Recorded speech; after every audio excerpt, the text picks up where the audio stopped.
Well, we're back for some Bleach Soul Resonance, and I want to do a bit of a roundup because we are slowly approaching the very end of Kenpachi's limited run here. 4 days to go, almost at, counting down the hours to 3, but 18,313 Jade. That is the number I've stopped at. When I started pulling for Kenpachi at the very start of his event, I had 21,000 Jades. I'm going to keep the numbers round. When I finished pulling for Kenpachi, I had 7,000 Jade, which means in the span of this almost 3 weeks, I've made back about 11,000 Jade because I'm now at 18,313. So 21,000 to start, 7,000 at the end, which meant that that was 14,000 Jade in total to pull Kenpachi, and now we are at 18,313. Mind you, rather, we were also in a celebration that was much less major than the upcoming Chinese New Year celebration. And mind you that we haven't even collected all of the various rewards that we're going to continue to get over the course of the next few weeks, right? This is a very good sign going forward. And just to say that, because I feel like when people play gacha games, this is not to say anything about you or anyone else, anyone in your friend groups might talk about it, but I think people have do a bad job of sort of mentally sort of clocking what they're getting from any given event, so long as they're logging on every day, so long as they're doing their daily, so long as they're doing the content that is available to them. How many times have you been in the YouTube comments or on Twitter or in Reddit or wherever you talk about these games, and you've had people say, where are the Dragon Stones in Dokkan Battle? Where are the Jade in Bleach Soul Resonance? Where's the CC and Legends, etc., etc.? In the case of BSR, it actually does a pretty good job of just straight up telling you how much you're going to get for each of these things, right? While not counting how much you're just going to get passively by simply logging in and doing your weeklies, right? Before this ends, we've still got another run of weeklies to collect. By the time this video goes up, I will have, again, reset my weekly score in Frenzy Feast. I will have, collected my various stones just from logging in and doing some more of these weekly temp, gotten more core stamps, gotten more saved core stamps for the trials, which I've saved up 44 so far without using any of my guarantees, because why wouldn't I just wait for Nellels to come out, right? Why would I waste them now when Nellel is right around the corner?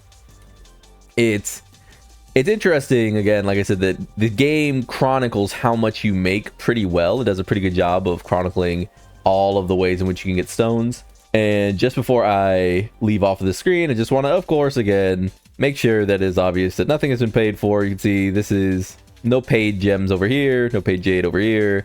I don't know if these would show because I've never used them, but I assume these would blank. Oh yeah, limited ones. You can see there, nothing paid for, nothing paid for. All these things. Again, going to a thing I've done plenty of times in videos before, just to demonstrate. We've got 11 limited gacha tickets here as well, which is pretty exciting, coming when Nellel drops, so I will be able to turn those into value soon enough. I hope your re-rolls have been they've been timely and you haven't had to spend. I saw someone pull 3 Toshidos in one pull the other day.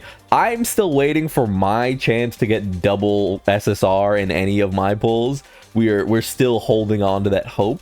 Of course, for those of you who may not have seen my other videos, I've continued to see the same sort of confusion about this.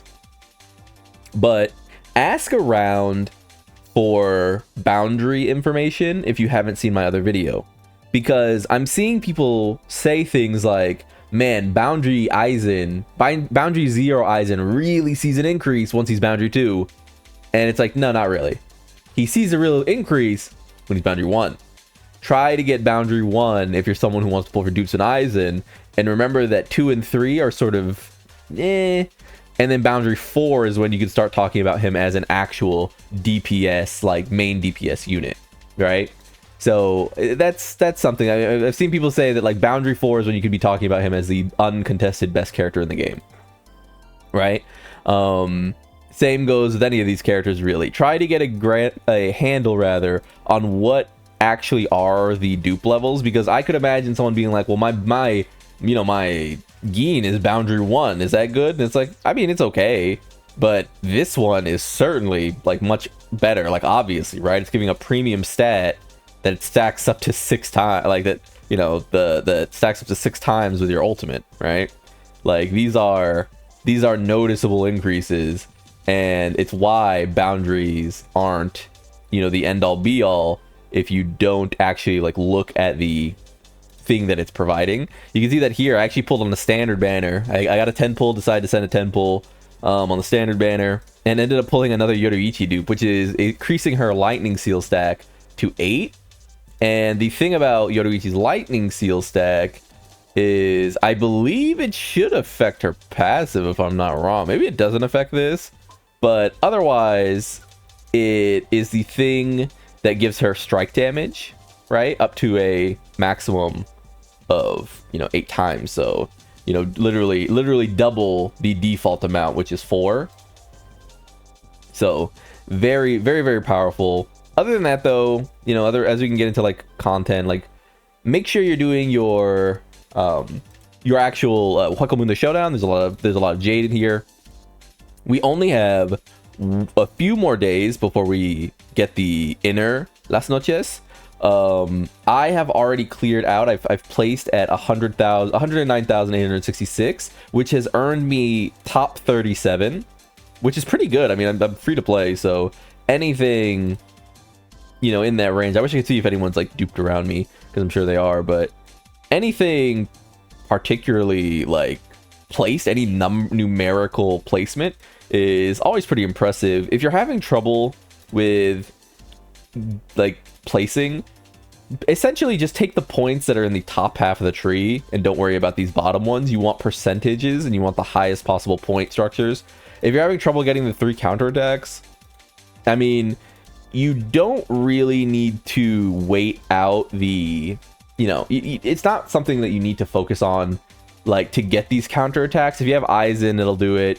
If you have, I mean, your DPS should be able to one-shot anything, and the characters who are the main counterattack baiting targets are usually the big bosses. They'll spawn in and immediately do a counterattackable thing, and it'll essentially just insta-kill the little moblings alongside them, thus getting you like the free points, which, you know, allows you to get your free rewards, right? So a lot of good rewards in this, continuing to be something where I think they're divvying up some interest between events. I do think that while, you know, the basic gameplay loop of Bleach Soul Resonance, it remains the same. You know, it's a hack and slash. They have done a good job of sort of shifting the trappings around it, making it a little bit different every time without just relying on, oh, and then this is the part where you fight, you know, the boss again, and this is the part where you fight, you know, the co-op campaign again, right? Because the co-op campaign doesn't need to change because it's a weekly, you know, it's a thing that exists so that you can get these rewards, right? So I'm gonna get 90 for being in the top 50% here, right? And I'm gonna get some guild ranking as well for being in whatever, you know, that position is. So you can see here, yeah, top 26% on my team, top 17% in my solo. It doesn't need to change because it's standardized, right? Same with like Frenzy Feast. Frenzy Feast doesn't really need to change because it's a weekly standard thing. They added auto to it, which is exciting for people who don't really care about placing. Though if you do want to push, you'll still have to do it individually, I think. It's going to be pretty hard to auto in place. I mean, you can see here, I don't auto and I've got top 11%, which is not so bad. I mean, let's look at the top 100 here. Yeah, I'm 3,000 points away from breaking into the top 100, so not bad at all. I mean, considering like a lot of my supportish characters, my Byakuya isn't really doing any damage because I don't want to build him. My Tosin could certainly be better, and my Toshiro is really bad. My Toshiro is really, really bad. Yeah, I think that's it mostly. I think let's just to round out, by the way, if you are new or re-rolling, remember that the primary weapons are going to be Aizen and Gin. If you want Toshido, you cannot play this character without his weapon, and if you want Ichigo, you can't play that character without his weapon. So do remember that in my list of things to sort of consider when re-rolling, you kind of need to pick a DPS so you can grab Aizen and his weapon. You need to then pick a DPS to invest in. That way you have plenty of time to grab Nell and her weapon because she seems truly exemplary. And it might suck to miss out on these other DPS characters like, you know, Toshido or Ichigo. But ultimately, DPS characters are going to be replaceable. I mean, I saw people saying that, like, we need... like, do I need to, like, start building up Toshido reruns or something like that? And it's like, unless this is your favorite character, again, I repeat, Toshido is going to be replaced faster than Nell. He's going to be replaced faster than Aizen, you know? Toshido is not here forever. He is a DPS character, and DPS characters just do not have that sort of longevity. But yeah, to wrap up, 18,313 Jade, much higher than a lot of people I feel like are reporting. I mean, if I started this celebration at literally 0 Jade, I would have made 11,000 Jade by the time Nell showed up, is essentially what this means. And that's a pretty good amount, because that doesn't really consider, you know, tickets I'm getting from pulling, which then feed back into themselves. Of course, that's the advanced ticket exchange just from playing. This is another reason that, like, playing long term is just going to get you, like, massive rewards, because every time I pull a dupe, I'm going to get enough to get this ticket. I'm going to pull on that ticket. I'm going to pull for Nell, etc., etc. And it's going to save me stones in the long, or Jade in the long run. So, yeah, that's a little update. I haven't really made any sort of big sweeping changes to my account in terms of characters. I'm mostly just waiting on Nell. If there's one thing I'd say is do not forget to be farming your hollow elimination trials. I think this is the resource people forget the most. I farmed 83 of them already. I didn't keep track of how much it takes to raise a character fully, but those are going to contribute if you're a new player. Those are going to contribute to your passives here. And these are usually very, very important. So there is that.